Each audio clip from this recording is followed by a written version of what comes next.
Museum of Denver and Marsico campus, celebrating the grand reopening on Friday, November 20th, with 5 new exhibits and more than double the space. Learn more at mychildsmuseum.org. It's All Things Considered from NPR News. I'm Audie Cornish in Washington, D.C.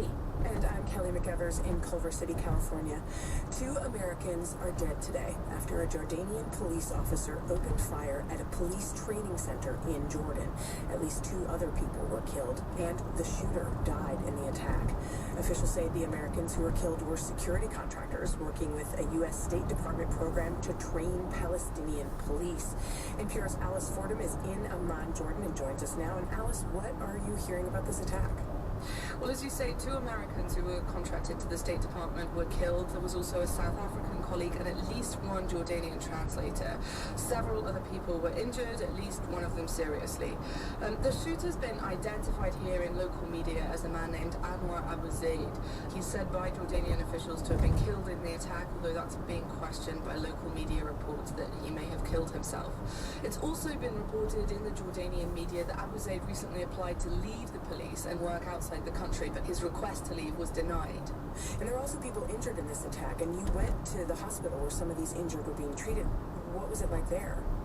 Yeah, several people were injured, some of them quite seriously, I understand. We were in the military hospital, but it was very tense. There were a lot of security officials there. They wouldn't let us speak to any relatives, although they would have been happy to talk to us. This does seem to be being treated with kid gloves by Jordanian authorities. It's a sensitive issue. They haven't released a lot of information yet.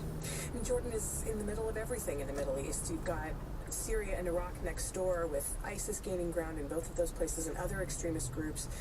Jordan is a close ally to the West, but it has its own history with extremism. Do people think that's part of what happened today? The response seems mixed, you know. I went out and about. I spoke to some young professional guys out having coffee today, and they were really notably shaken up. They said they didn't know exactly what had caused the attack, but their immediate association was with a huge terrorist bombing of 3 hotels in Amman that happened 10 years ago today. And that was claimed at the time by Iraq's branch of Al-Qaeda. It killed 60 people, and it's a big scar on Jordanian memory. And these guys that I was talking to said, you know, this is not something that usually happens here. As you say, Jordan has Iraq on one side and Syria on the other, but it's managed to remain a largely orderly and peaceful place, and they were terrified that this might start.